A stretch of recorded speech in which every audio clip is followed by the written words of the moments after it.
Hace un año, el jefe del Estado nombraba al entonces almirante don Luis Carrero Blanco presidente del gobierno. Don Luis Carrero Blanco juró su cargo en el Palacio del Pardo, culminando una trayectoria sin par de servicio a España y a las instituciones. La etapa de gobierno del presidente Carrero Blanco se caracteriza por una intensa gestión. Se multiplican las visitas, las entrevistas con ilustres viajeros extranjeros, las inauguraciones. Todo aquel inmenso quehacer político se quebró brutalmente el 20 de diciembre.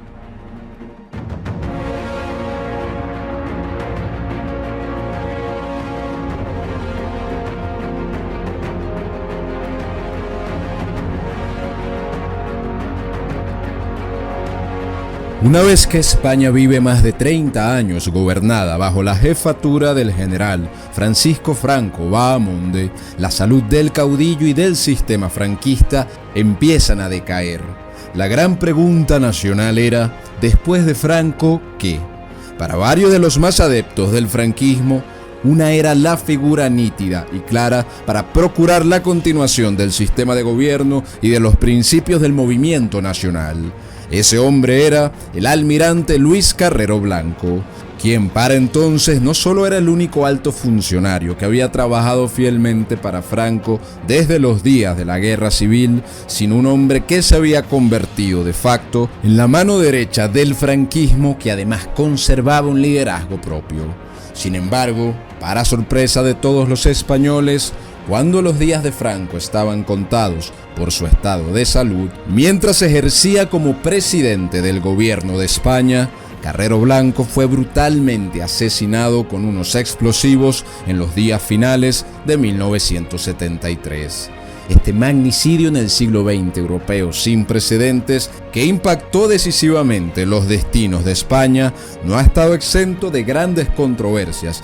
e investigaciones que sugieren que la versión conocida por la mayoría de los españoles, es decir, que fue un atentado de la ETA, pueda ser una versión incompleta que no explique a cabalidad este acontecimiento histórico. Acompáñanos a conocer la extraordinaria vida del almirante Luis Carrero Blanco, el verdadero sucesor de Franco en el gobierno, y además las controvertidas interrogantes y teorías que rodean su magnicidio.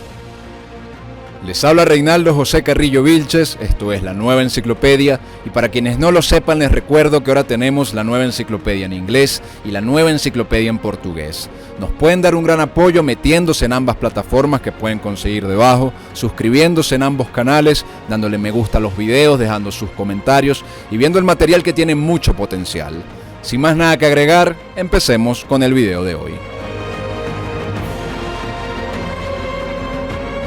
Luis Carrero Blanco nace el 4 de marzo de 1904 en Santoña, en la región de Cantabria, al norte de España. Descendiente de un linaje de militares por parte de su padre y de su abuelo, Luis desarrolla un gran interés por la rama militar, singularmente por la marina, inspirado a lo mejor por la vastedad del elegante y frío mar Cantábrico y de las embarcaciones que surcaban sus aguas y adornaban sus puertos. Sus primeros años transcurren como el de cualquier niño español de esa época, con una infancia marcada por la reciente pérdida de las últimas posesiones ultramarinas del Imperio Español y por los vaivenes económicos ocasionados por la política de aquellos años, en los que el recién coronado rey Alfonso XIII intenta, conjunto a políticos como el conservador Antonio Mauras, llevar a cabo la llamada y, según algunos, fallida regeneración española.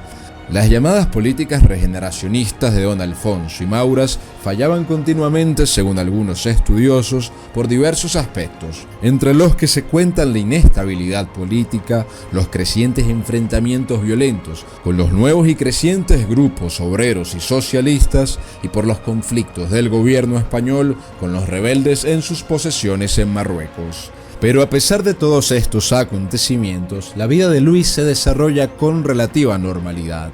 Y en 1918, a los 14 años de edad, posiblemente alterando su partida de nacimiento para tener la edad mínima, entra a la Escuela Naval de San Fernando, en la que resalta por su disciplina y por su excelencia, a la par que adquiere conocimientos sobre navegación, tácticas navales y tácticas submarinas.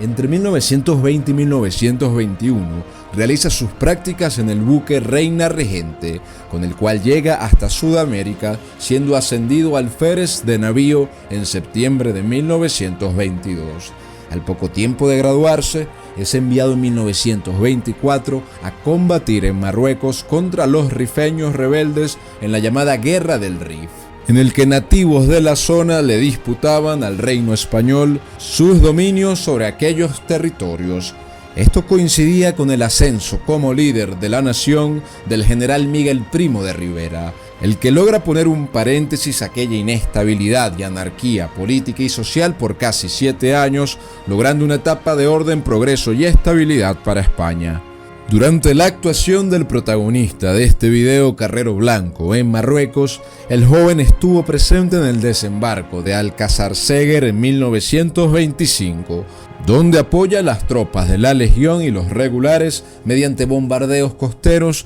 desde el guardacostas Arcila, contribuyendo a establecer una base de operaciones en dicha región. Además, participa en el famoso desembarco de Alucernas en septiembre de 1925, que fue un evento crucial que permite que las fuerzas españolas tomen el control de áreas estratégicas y claves que contribuyeron a la pacificación final del Rif en 1927 y a la victoria española. Su destacada actuación en estas operaciones le valen un ascenso rápido dentro de la Armada, siendo ascendido a teniente de navío en 1926, lo que marca el inicio de una carrera militar exitosa. Luego de la Guerra del Rif es nombrado con 31 años de edad en 1935 como profesor de la Escuela Naval de Madrid, en una época de singular importancia para su futuro como político. Luego del derrocamiento del general Miguel Primo de Rivera por sectores tanto ultramonárquicos como republicanos, España vuelve a enfrentar una pesada inestabilidad que deviene en la instauración de la famosa Segunda República Española el 14 de abril de 1931,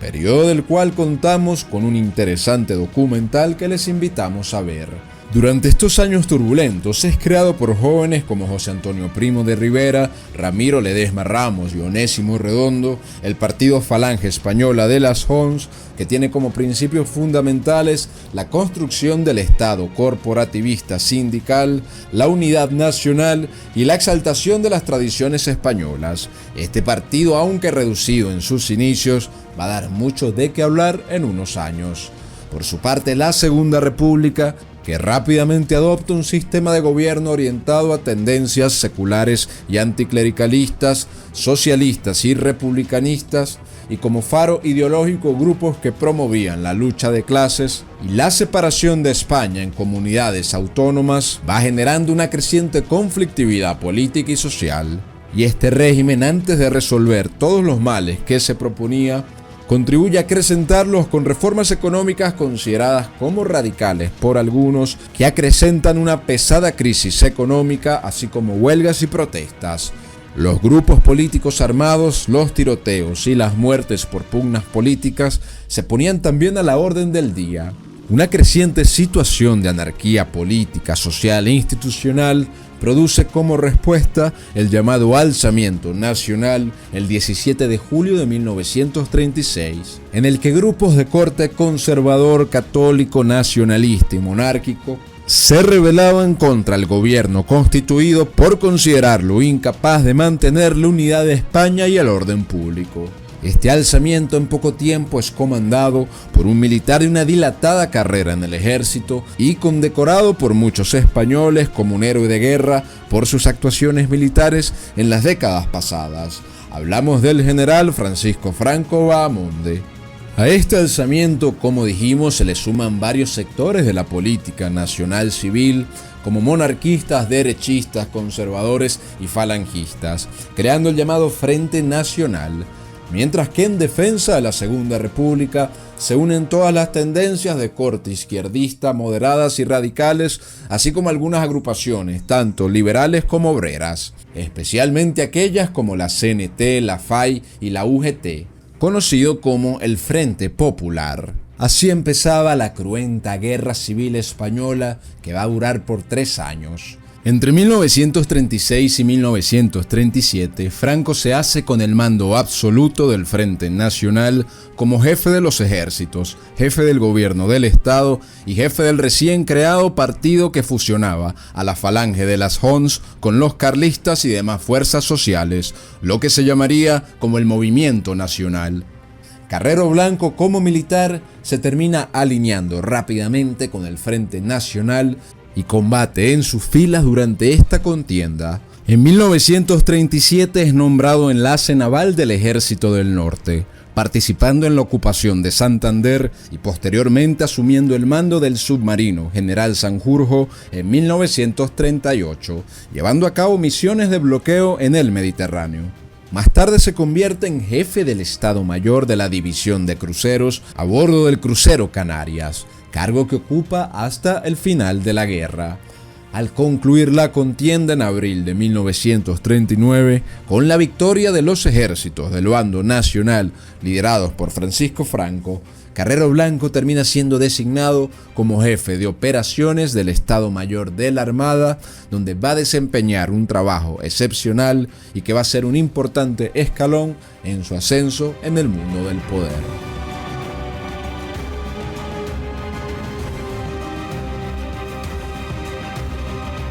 Tras su victoria en la Guerra Civil, considerada por sus adeptos como una cruzada nacional por la civilización católica, Francisco Franco, llamado ahora caudillo de España por la gracia de Dios, reconfigura el gobierno español para emprender la nueva etapa de rehabilitación de aquella España arruinada por la guerra y en el ojo del huracán de una nueva guerra mundial. En este nuevo régimen posguerra, Franco es ratificado como jefe del Estado y presidente del gobierno, y gobierna bajo un sistema sustentado en la Fuerza Armada, la Iglesia Católica y el llamado Movimiento Nacional, constituido entre otras fuerzas por el partido único oficialmente llamado Falange Española Tradicionalista y de las Hons. En este sistema, Franco, como jefe de España, tenía la última palabra sobre los grandes asuntos, muchos de los cuales también eran discutidos en las Cortes españolas, conformadas bajo el franquismo por representantes de los municipios, de la familia y de los sindicatos y gremios. Como comentamos, al terminar la guerra, Luis Carrero Blanco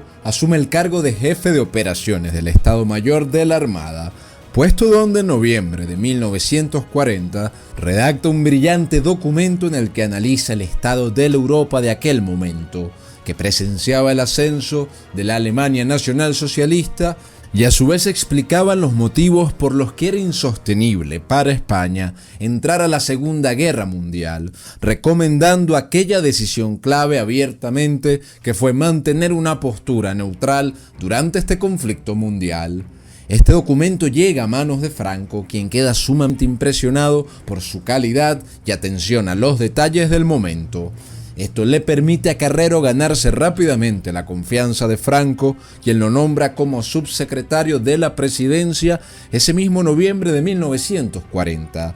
Cargo que va a ejercer durante la mayor parte del gobierno de Franco y que le va permitiendo ascender rápidamente en las esferas del poder español. Por su parte, regresando a los años de la Segunda Guerra Mundial, Franco, en efecto, como decía el informe de Carrero Blanco, mantiene a España en la neutralidad mediante duras y complejas maniobras, lidiando con las distintas partes enfrentadas, evitándole a España durante la Guerra Mundial más destrucción de la que ya se encontraba. Sin embargo, tras esta guerra mundial, la España de Franco entra nuevamente en una dura situación internacional como uno de los pocos regímenes marcadamente nacionalistas que sobrevivió en Europa tras la Segunda Guerra Mundial y que guardaba además determinados rasgos de soberanía. Lo cierto es que durante la Guerra Fría entre el capitalismo liberal y el orden soviético, la España de Franco se verá sometida a un sinfín de presiones, como duros bloqueos económicos y diplomáticos, tanto desde sectores soviéticos y comunistas,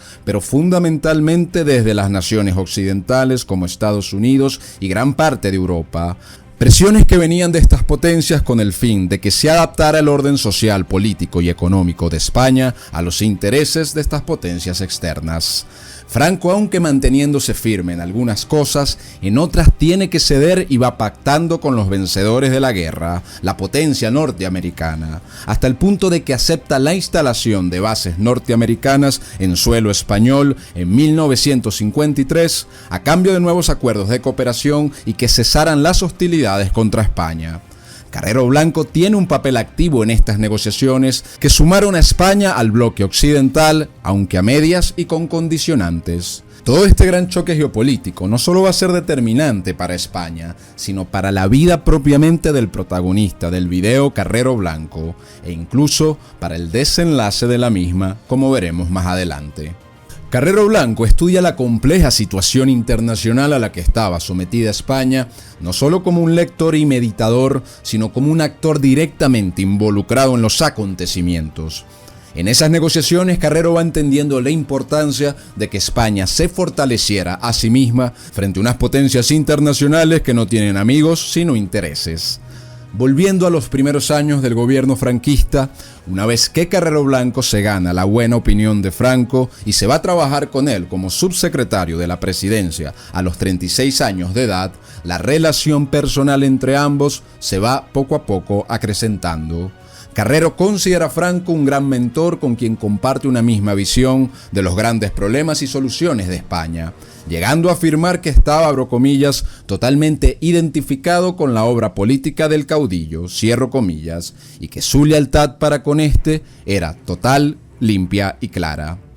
Así, entre los años 40 y los años 60, la España de Franco avanza lenta pero firmemente en consolidarse como una nación fuerte económica y socialmente. Se da un importante impulso a la industria, a la agricultura y otros sectores claves, a la par que las condiciones de vida de la población van mejorando, con empleo y viviendas estables en un ambiente de paz social y seguridad ciudadana. En todos estos años, Carrero Blanco trabaja de la mano cercano a Franco, ocupando también otros cargos como el de ministro de la presidencia, procurador en las Cortes y hasta vicepresidente del gobierno, cargos desde los cuales va a ayudar a Franco a ejercer sus funciones como jefe de Estado y además va consolidando un liderazgo propio dentro de España. Durante estas décadas, Carrero no solo cumple con una gran cantidad de labores oficiales de las que dependía el día a día del Estado y el gobierno español, llegando a controlar la agenda cotidiana del Poder Ejecutivo y reuniéndose hasta 3 veces por semana con Franco.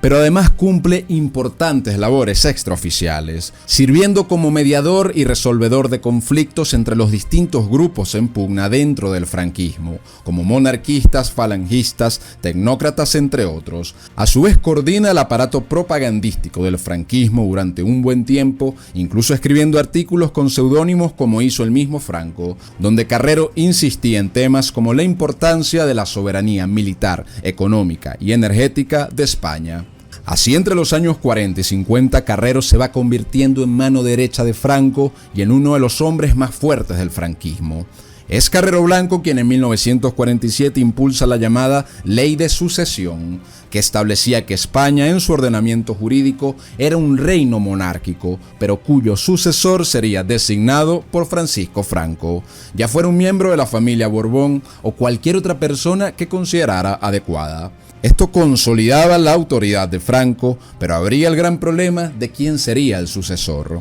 Otro hito en su carrera es la influencia determinante de Carrero Blanco para el cambio de gobierno sustancial que ocurrió en el franquismo en 1957. Carrero promueve el protagonismo de los llamados tecnócratas vinculados al Opus Dei, que buscaban modernizar la administración y la economía de España, además que colabora activamente en los famosos planes de desarrollo que le dan un gran impulso económico a España. En los años 60, Carrero sigue afianzando su poderío y frente a un Franco que envejecía, se consolidaba Carrero como la figura clave en España para la continuidad del franquismo. Una forma de oficializar esto es cuando el 21 de septiembre de 1967, Franco nombra a Carrero Blanco como vicepresidente del gobierno.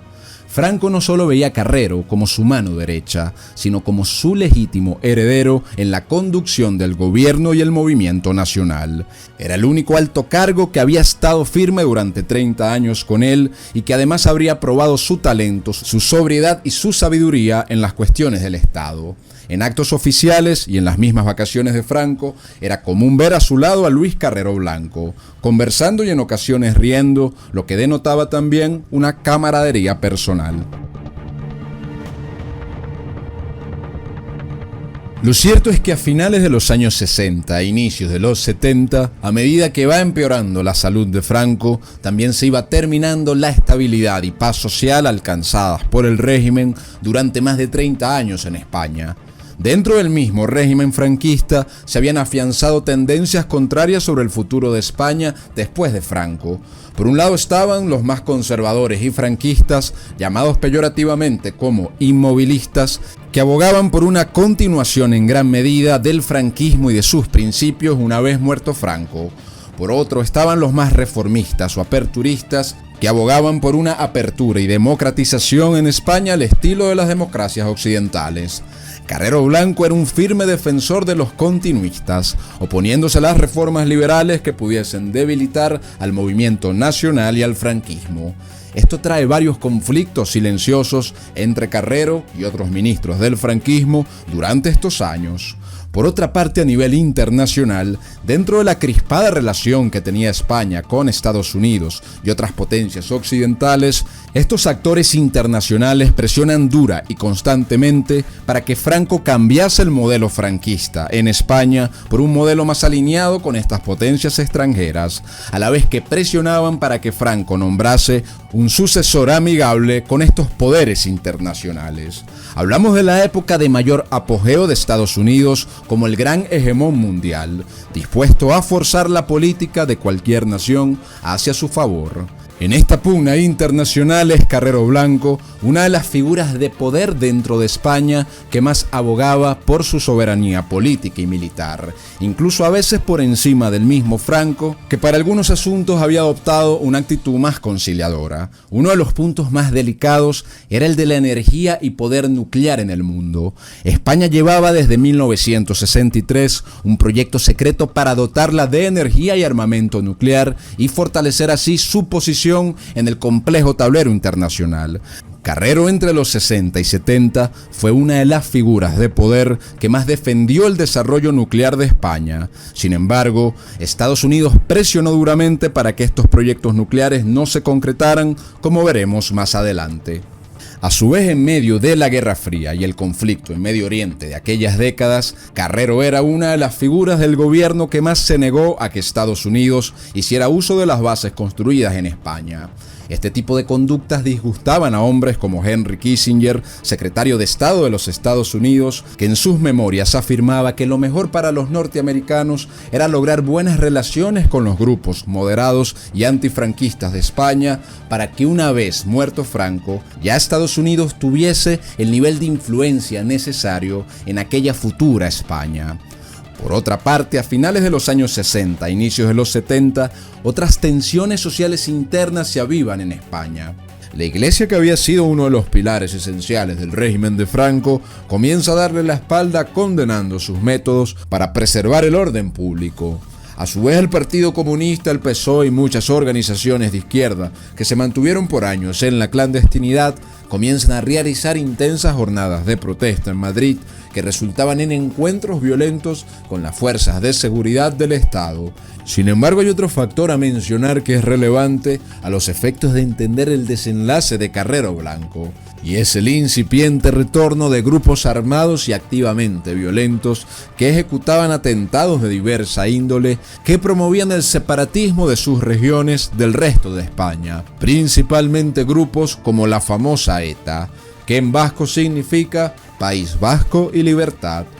Un grupo político y armado fundado en los años 50 como una disidencia del Partido Nacionalista Vasco. Un grupo que se oponía abyectamente a todos los principios del movimiento nacional de Franco y que iniciaba así una serie de actividades subversivas que al principio no trascendieron mucho, pero que con el paso del tiempo se fueron tornando cada vez más violentas con secuestros y homicidios de miembros de las fuerzas del orden público.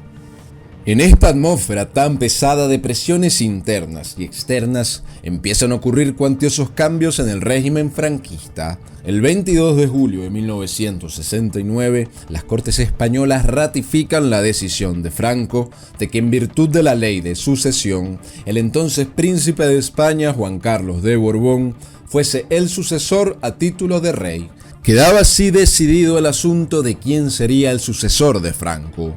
Esta noticia es recibida con distintas reacciones por parte de la política española. Los sectores más conservadores, falangistas y franquistas directamente, no lo ven con buenos ojos. Sin embargo, los reformistas y aperturistas, así como los Estados Unidos y sus aliados, están más que complacidos, puesto que ven en el joven príncipe alguien cercano, más manejable y de mente más liberal, una ficha clave en la transformación del régimen de Franco en algo mucho más parecido a las llamadas democracias occidentales de aquel entonces. Ahora bien, en este complejo juego de poderes y presiones, a la par que Franco nombra a Juan Carlos como su sucesor, también pone una ficha mucho más cercana a los principios del movimiento nacional y sobre todo del franquismo propiamente. Alguien que resultase en un contrapeso indispensable contra las medidas de los reformistas y que los grupos cercanos a Juan Carlos tomaran tras su muerte.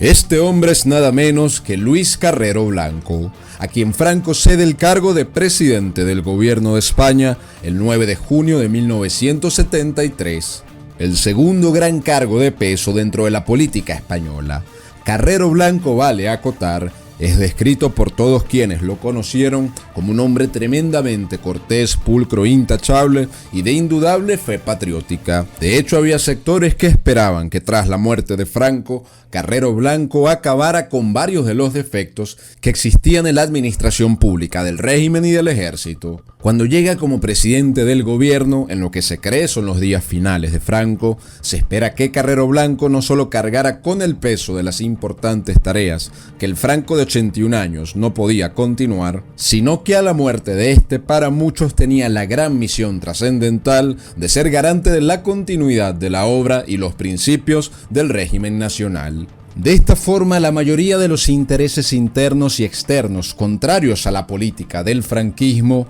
ven en Carrero Blanco la principal piedra de tranca para que España transitara rápidamente del régimen nacionalista hacia un modelo distinto. Carrero Blanco era no solo el hombre más respetado del actual gobierno español después de Franco, sino una figura de carácter fuerte y astuto. Por lo tanto, diversos actores empiezan a conspirar sigilosamente contra él. De esta manera se va orquestando una conspiración contra la vida del presidente del gobierno español a escasos meses de estar en su cargo. Para el 19 de diciembre de 1973, Carrero Blanco y el secretario de Estado estadounidense Henry Kissinger sostienen una peculiar reunión de cerca de una hora en la sede de la presidencia del gobierno. En esta gira especial de Kissinger, se dice que la reunión, aunque amena, fue tensa, puesto que Henry Kissinger insistía en que España le diera mayor uso a las bases estadounidenses militares en su territorio y que además desistiera completamente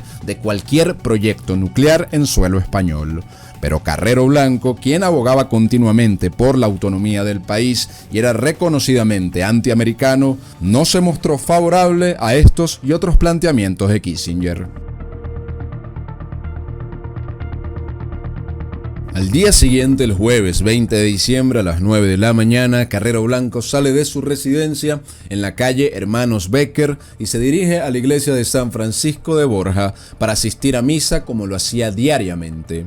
A las 9:27 de la mañana, al salir de misa, sube a su coche oficial, un Dodge 3700 GT no blindado, y pasa por la calle Claudio Coelho, curiosamente cerca de la Embajada de los Estados Unidos, para dirigirse a su despacho, cuando ocurre una tremenda explosión subterránea justo debajo por donde pasaba su coche. La fuerza de la explosión es tal que abre un cráter en el suelo y el coche de 1.8 toneladas vuela por los aires, cayendo en el patio de la Casa Profesa, un edificio anexo a la iglesia de la que había salido Carrero Blanco, quien sorprendentemente no muere en el instante, pero sí queda gravemente herido. Rápidamente las fuerzas de seguridad del Estado se apersonan en el sitio y en un principio piensan que se trataba de una explosión de gas y que el coche del presidente del gobierno se encontraba hundido en el cráter abierto en el suelo, el mismo cráter que se había inundado por la ruptura de una tubería de agua.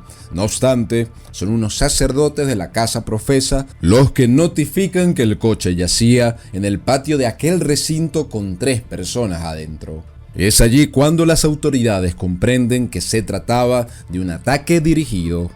Los acompañantes de Carrero Blanco, el inspector de policía Juan Antonio Bueno Fernández y el conductor del vehículo José Luis Pérez Mojena son sustraídos del vehículo sin vida. Pero Carrero Blanco, aún con signos vitales, es trasladado al Hospital Francisco Franco. Sin embargo, sin que se sepa sin exactitud si fue a escasos minutos de ingresar o incluso antes, cerca de las 10 de la mañana, fallece el presidente del gobierno de España en funciones. La noticia se esparce rápidamente y genera una fuerte reacción en todos los sectores de la política, mientras la oposición comunista celebra el llamado por ellos tiranicidio. Gran parte de los españoles se enluta tras la muerte de Carrero Blanco. El generalísimo Franco, quien ese día estaba enfermo con fiebre, recibe la noticia de parte de su médico, quien se la da de forma paulatina, primero diciendo que Carrero estaba grave, para luego informar sobre su muerte. A lo que Franco, según él, terminó respondiendo que esas cosas ocurrían. En horas de la noche, el comando Siquia del grupo ETA, exiliado en Francia, se adjudica el atentado contra Carrero, quedando esto como la versión oficial. Pero como veremos, esta versión ha sido cuestionada como una explicación cabal de los hechos. Y ya veremos por qué. Finalmente, esa misma mañana se emite el boletín oficial que confirmaba el fallecimiento de Luis Carrero Blanco, presidente del gobierno de España, por politraumatismos ocasionados por la explosión generada en el atentado. Este hecho, que significó un magnicidio en plenos años 70 en España, no solo generó gran conmoción, sino muchas interrogantes y preguntas por las irregularidades e insuficiencias de las explicaciones otorgadas. En primer lugar, la ETA, como lo reconocieron sus propios miembros, no tenía experiencia en atentados de aquella magnitud, no conocían de explosivos y hasta entonces sus operaciones habían sido nada más de unos cuantos homicidios y secuestros. El atentado, analizado en su momento y en años postreros, resulta ser de una precisión y atención al detalle que ha llevado a algunos a pensar si la ETA por sí sola era capaz de realizarlo. Los explosivos eran explosivos militares de tipo C4 fabricados únicamente en Estados Unidos. Estos detalles, aunados a la situación política internacional de España y Carrero Blanco frente a las potencias que hemos explicado, han llevado a que estudiosos como Luis Segura, en su libro El asesinato de Carrero, afirmen que hay fuertes indicios para creer que elementos del poder estadounidense, mediante un organismo como la CIA, fueron quienes orquestaron y financiaron este atentado, siendo la ETA solo el brazo ejecutor. Otro aspecto que no debe dejarse de lado es que recordemos que la embajada estadounidense estaba ubicada justo detrás de la calle Claudio Coelho, donde ocurrió el atentado. Y ha llamado la atención, entre otras cosas, que el túnel cavado por los miembros de ETA debajo de aquella calle pasara desapercibido por la vigilancia de la embajada estadounidense, que tenía bien custodiada la zona, sobre todo de cara a la visita del secretario de Estado, Henry Kissinger. Como hemos mostrado durante el video, Carrero Blanco era el principal estorbo en España para Estados Unidos y el poder extranjero, y si bien no se puede afirmar con tajancia en ninguna hipótesis, ha ganado peso la teoría del involucramiento del poder norteamericano en el homicidio del presidente del gobierno, bien sea como los principales organizadores o bien sea ayudando a la oposición franquista que buscaba lo mismo. Otro aspecto que se debe mencionar es que las fallas en la seguridad de Carrero Blanco, de la cual era responsable el entonces ministro de Gobernación, Carlos Arias Navarro, sugieren una posible colaboración por parte de sectores internos y reformistas del franquismo con el grupo ETA. Una de estas fallas es que desde el nombramiento de Carrero como presidente del gobierno, muchas habían sido las peticiones para que se reforzara la seguridad personal del mismo, y estas peticiones fueron desatendidas por el mismo Arias Navarro. A su vez, varios militantes de ETA aseguraron que fueron personeros del gobierno franquista quienes les proporcionaron a ellos los itinerarios exactos de Carrero Blanco, lo que les permitió organizar el atentado a la perfección. Estos polémicos hechos en torno a la desaparición física de Carrero Blanco han dado de qué hablar durante más de medio siglo y abren la ventana a una historia que no se ha contado con claridad sobre la verdad detrás de este suceso que terminó impactando los destinos de España.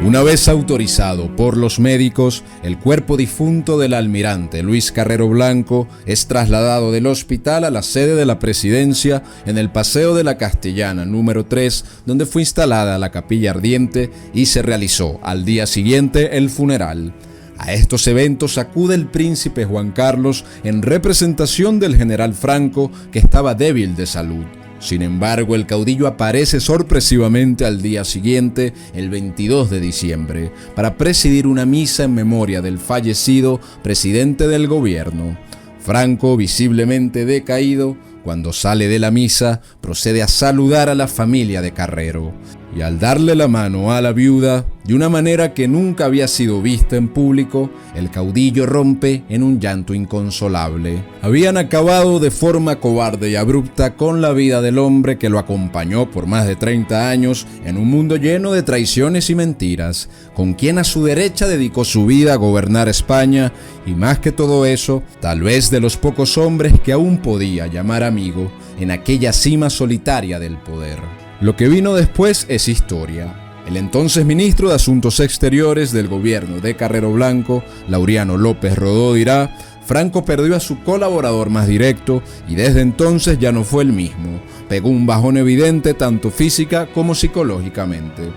Efectivamente, rodeado por una situación que amerita un video aparte, Franco muere el 20 de noviembre de 1975 y automáticamente se convierte en jefe de Estado y rey de España Juan Carlos de Borbón, quien va a gobernar con el nombre de Juan Carlos I. Con el rey Juan Carlos y con la incorporación progresiva de los partidos de la oposición al franquismo y la apertura del régimen, se da inicio a un proceso de transición que termina con la promulgación de la Constitución de 1978, la cual sepultaba los principios del movimiento nacional que el rey Juan Carlos había jurado defender años atrás e instauraba un sistema de democracia de partidos que impera actualmente en España. Con la muerte de Carrero Blanco se cerraba la posibilidad de una continuidad moderada o firme, pero continuidad al fin, de los principios y políticas de un sector concreto y consolidado del franquismo en el poder. Y más que eso, era el fin del último estadista que había gobernado con Franco desde sus inicios.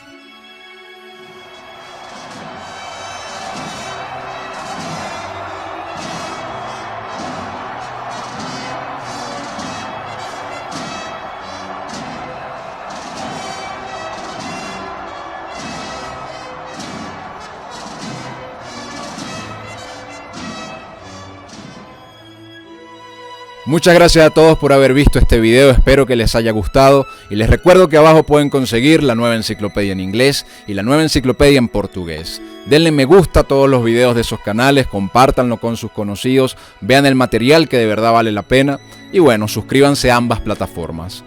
Muchas gracias a todos y que Dios los bendiga.